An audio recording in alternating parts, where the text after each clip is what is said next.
Persib Bandung pastikan uji coba dengan Persikabo pekan ini. Arema FC sebut Persib calon juara musim ini. Stefano Lillipali akan tinggalkan Bali United. David da Silva berikan keterangan di Persebaya. Dan berita Persela, PSS, dan Persija Jakarta. Hai Rio Hotspot Lovers, inilah Rio Hotspot edisi kali ini. Tapi seperti biasa, sebelum kita lanjut ke videonya, mohon dukung channel ini agar terus berkembang dan bisa memberikan berita-berita informatif yang semoga saja bermanfaat untuk kita semua dengan cara klik subscribe, aktifkan notifikasi loncengnya, like, share, dan juga komen. Dan inilah Rio Hotspot selengkapnya.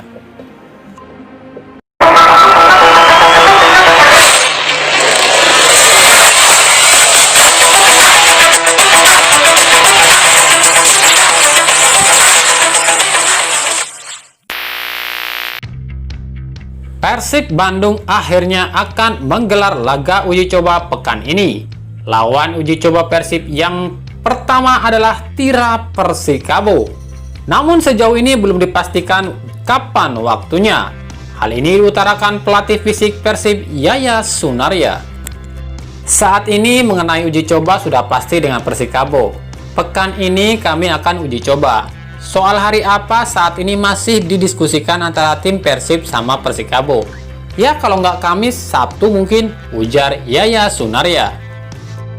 Nah buat kalian para boboto dan Rio Hotspot Lovers, buat yang penasaran hari apa Persib uji coba dengan Persikabo dan disiarkan di mana, pantengin terus channel Rio Hotspot karena sewaktu-waktu kami akan informasikan tanggal uji coba Persib tersebut.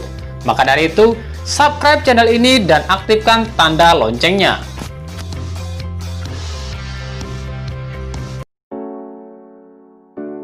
Manajer Arema FC Rudi Widodo menyebutkan Persib Bandung menjadi salah satu tim yang akan menjadi juara di Liga 1 2020. Alasan itu didasari beberapa faktor. Faktor pertama adalah kelengkapan skuad. Sebelum Liga dihentikan dan saat akan dilanjutkan, komposisi skuad Persib tetap sama, tak ada yang berubah.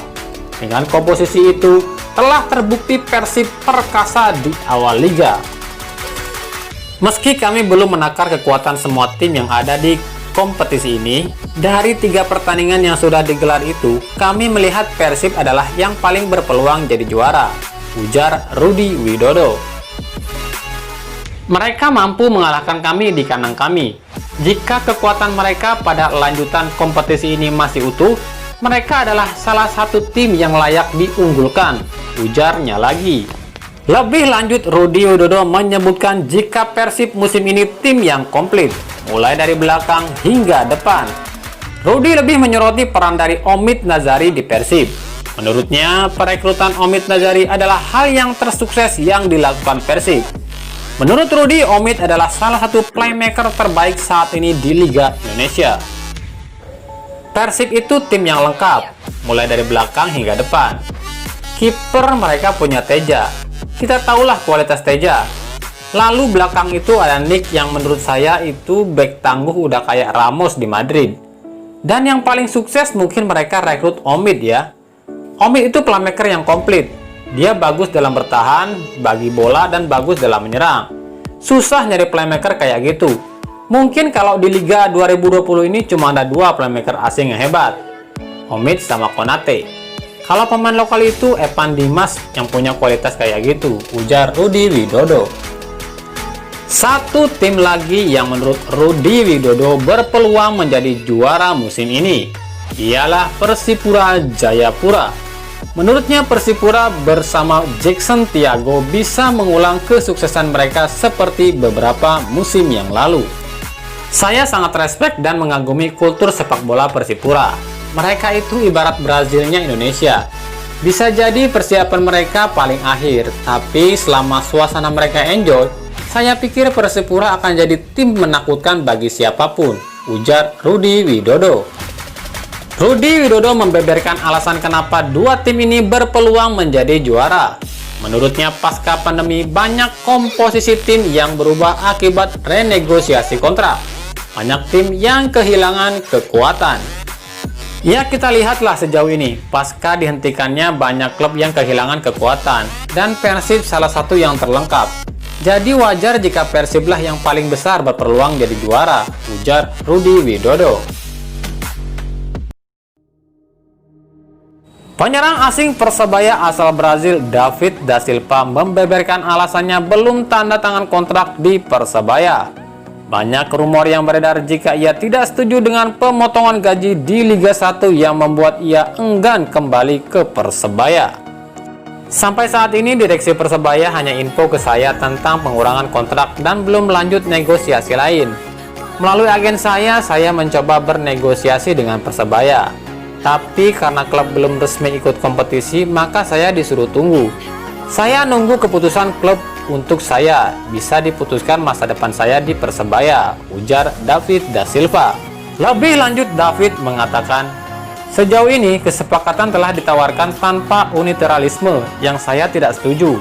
Setiap orang harus tahu apa yang baik atau tidak untuk mereka.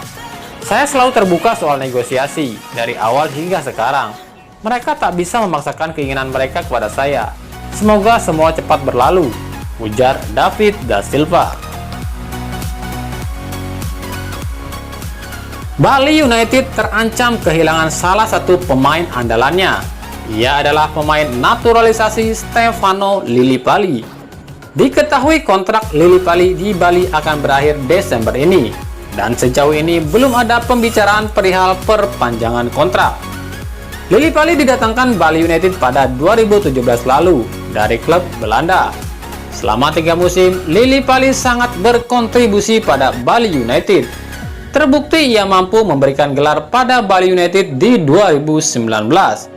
Ditanya perihal ini, Stefano Lillipali memberikan keterangan. Saya tidak tahu apakah akan tetap di Bali musim 2021 nanti. Kontrak saya selesai Desember ini dan belum ada pembicaraan soal kontrak lanjut. Kita lihat nanti tergantung apa keputusan klub, ujar Stefano Lillipali. Ketika ditanya kemana ia akan hengkang jika tak diperpanjang di Bali United, Stefano Lillipali pun menjawab, saya belum tahu, soalnya klub belum memutuskan nasib saya. Ya, memang ada beberapa klub yang minat terhadap saya. Tapi sejauh ini saya menghormati kontrak saya di Bali, ujarnya lagi. Persela Lamongan akhirnya umumkan 2 kiper baru mereka. Mereka adalah para kiper yang lolos seleksi di Persela untuk mengisi slot U20 di regulasi Liga 1 2020. Kedua kiper itu adalah Wahyu Anggara Indra Tanaya dan Seva Mendieta Firmansyah. Keduanya masih berusia 19 tahun. Dengan bergabungnya 2 kiper muda ini, Persela kini telah memiliki 4 penjaga gawang, yakni Reki Rahayu, M. Rio Agata, Wahyu Anggara, dan Seva Mendieta. Klub PSS Sleman menyatakan sudah 90% pemainnya siap ikut kompetisi. Kini mereka hanya menunggu Guilherme Batata saja yang masih alot negosiasinya. Sementara 3 pemain asing yakni Zahrahan, Yeven Bokashvili, dan Aaron Evan telah siap kembali ke PSS. Hal ini disampaikan oleh Direktur Utama PT PSS Marco Garcia Paulo. Satu hal yang pasti, manajemen PSS menargetkan mempertahankan 100% seluruh pemain yang ada. Ya, syukurlah semuanya setuju. Sekarang tinggal Batata saja yang masih nego. Tapi kami yakin dia bisa gabung dengan kami, ujar Marco Garcia Paulo. Dari tim ibu kota, Persija Jakarta dikabarkan masih menunggu kedatangan beberapa pemainnya. Sejauh ini ada 6 pemain yang belum mengikuti latihan, 3 pemain asing dan 3 lokal. Untuk pemain asing yang belum tiba yakni Marco Simic, Rohit Chan, dan Marco Mota. Sementara untuk lokal, Osvaldo Hai, Tony Sucipto, dan Brave Fatari. Bahkan untuk Marco Mota dan Osvaldo Hai, Persija terancam kehilangan 2 pemain ini. Pasalnya hingga saat ini kedua pemain ini belum menyetujui negosiasi kontrak baru dengan Persija. Nah, itulah tadi Rio Sport edisi kali ini. Ikuti terus berita seputar sepak bola khususnya Liga Indonesia dan pernak-perniknya hanya di Rio Sport. Terima kasih yang telah menyaksikan video ini dan mengunjungi channel ini. Kritik dan saran tetap kami nantikan di kolom komentar atau di media sosial kami di bawah ini. Sampai jumpa di video selanjutnya dan salam Rio Sport.